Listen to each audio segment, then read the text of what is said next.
Okay, so for this week, I'm going to talk about the introduction to common actuator types and design performances. Shall we? All right.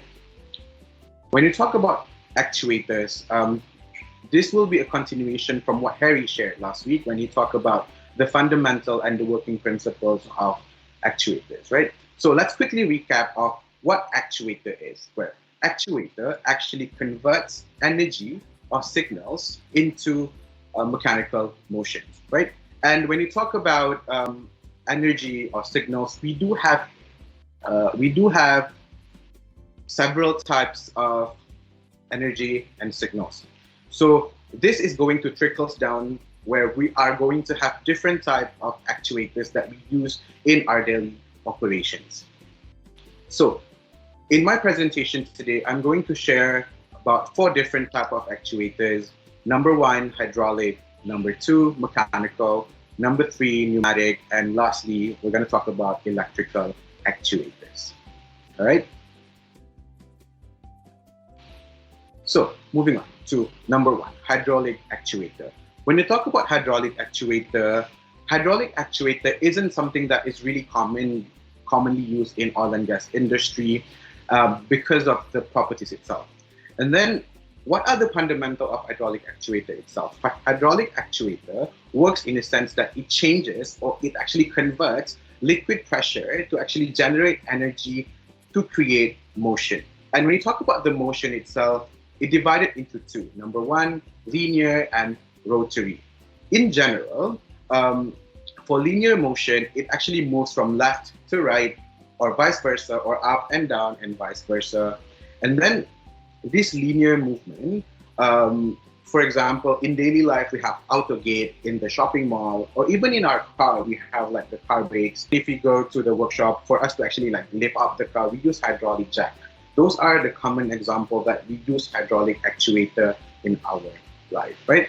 And then when it comes to hydraulic actuator that has rotary movement, well, it is pretty much explanatory where the energy generated from the liquid pressure is changed into a rotating energy. And then the example in daily life, we have, for example, like mixer and even blender, right?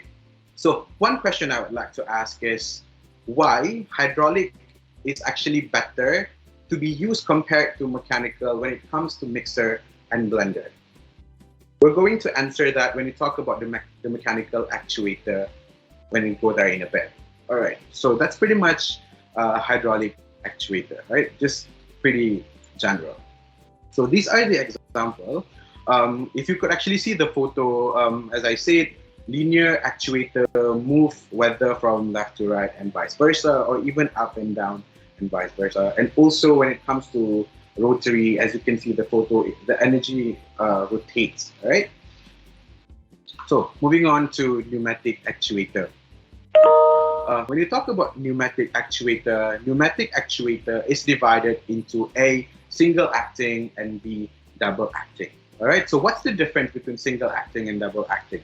So number 1, the difference is that when it comes to single acting, it is mainly the application for single acting is mainly to turn on or off. Where in contrary, when you talk about double acting, we talk about a certain positioning of the actuator itself, you know, to put the actuator into certain position. Sorry. And then the second difference is that when you talk about single acting usually has spring and only single port for the source of energy to come in, where double acting has no spring but 2 ports of energy to come in. If you could actually see in the photo, right, we're going to see up close the comparison of a rack and pinion and cylinder double acting pneumatic actuator. So let's first go talk about the example for each one. Under single acting, we also both have rotary and linear actor, and as well as double acting, we both have rotary and linear. And if you could actually see, right, under rotary, we have both rack and pinion.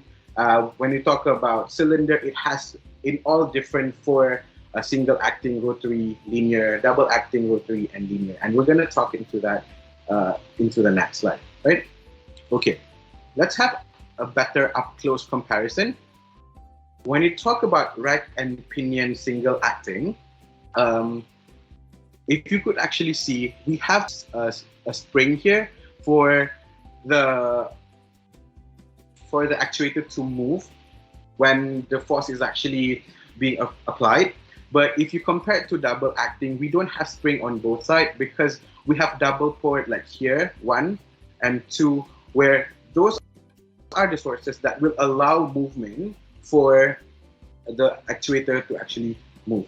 That's the difference. All right. And also, if you see from linear as well, on single acting, we have a spring to help for the movement to actually occur, where after the force is being given, and then the spring will actually help for the actuator to move into its original position. Whereby, when you talk about double acting linear, we have two sources of ports that will actually determine the position of the piston itself. All right, so that's the difference, and why both rack and pinion and also linear could actually in both single acting or double acting, depending on the design and the functionality of it itself. All right, so moving on to mechanical actuator.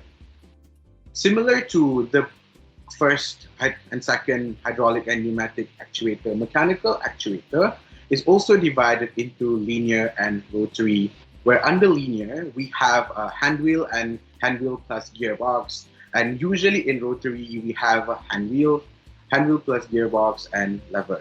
But when it comes to application in our industry, usually lever is used for like smaller application, for example, like line that has like utility air or even like just water, where you could actually just use your human power to just like close it or like open it. Where when it talks about hand wheel, this require an energy conversion when you actually rotate the hand wheel, and then it will actually help the movement of your piston or your valve. And the function of gearbox in this context is to actually amplify the energy that you generate when you actually rotate the hand wheel. All right, so that's pretty much when we talk about mechanical actuator. So moving back to the question on why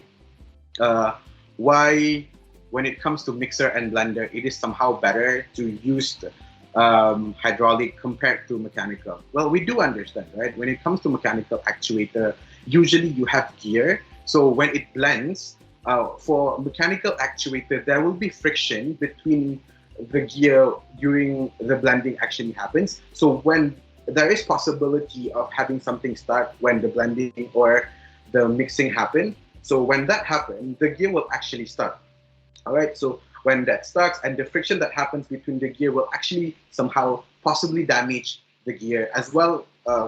In contrary to hydraulic, where when that happens, you need to only replace the hydraulic seal for it to still continue mixing or blending. And then when we compare these two, right, hydraulic is somehow number one more effective in terms of cost and also operational wise. All right, so that's why somehow when you talk about mixing and blending, it is somehow better for us to use hydraulic actuator compared to mechanical actuator. All right, and lastly, electrical actuator. Right, when you talk about electrical actuator, mainly electrical actuator moves to rotary because a lot of electrical actuator is motor based, where basically it's just mechanical actuator with electrified motor installed with it. And if you could actually see the photo, right, this is pretty much an electrified motor actuator. But the question is, why do we have a hand wheel here? Because in cases of shortage of power, we need like a contingency plan. So just in case you need to close the actuator when it is powered down, you could actually just use human power to close or open the valve depending on what you need to do. All right. So basically, that's a pretty simple and like brief explanation on the 4 different types of actuators that we have. We covered hydraulic actuators, where mainly divided by linear and rotary. We talk about pneumatic actuator and how pneumatic actuator has single acting and double acting, and each single acting and double acting is divided into rotary and linear. We talk about how mechanical actuator has linear and rotary and how is it different. And lastly, we also talk about how electrical actuator works, where it has electrified gear or like electrified motor that is connected to the mechanical actuator itself. And in some sense, right, why electrical actuator isn't really preferable, because well, similar to actuator, because of the gear or the gear mechanism that happens inside of the actuator, the friction that happens actually cause a non-smooth transitional when you want to close and open, right? Because when the gear rotates to open and then you suddenly want to close, then the friction that happens will make such a big sound for you to turn the other way to actually like close. All right, so that's why comparatively to hydraulic and pneumatic actuator, mechanical and electrical actuator has a lesser smooth transition when you want to open or close. All right, and also the electrical actuator isn't really being used for high cycle operation. And lastly, to wrap up this presentation, we're going to talk about a relative comparison on the design performances for all the type of the actuators, right? So when it comes to hydraulic, the speed is high and the strength is also high comparatively to other. When it comes to pneumatic, the speed is high, but the strength is pretty medium when we compare it to hydraulic. And then when you talk about mechanical, the speed is low and the strength is low, because this is depending on who the human being that actually control the actuator. If you're the type who goes to the gym and like work out a lot, then you're strong. So then the strength will differ. But comparatively to hydraulic and pneumatic, it will actually be relatively lower. And when it comes to electrical, the speed is medium and the strength is actually higher compared to the rest of types of actuator. All right, so I feel like that's pretty much what I want to share when it comes to common types of actuators, as well as the design comparison when we do the design performance, and when we do relative comparison between each type of the common actuators. All right, so all right. Okay, so I hope that what I shared today has been helpful to everyone. I'm very new here. I hope that my presentation give good takeaway for you guys, and I hope everyone is having an amazing day today. Hopefully to see everyone in the future, and thank you very much for listening and spending your time to listen on me talking about very generic, very simple actuators type and its design performances. All right, so thank you very much.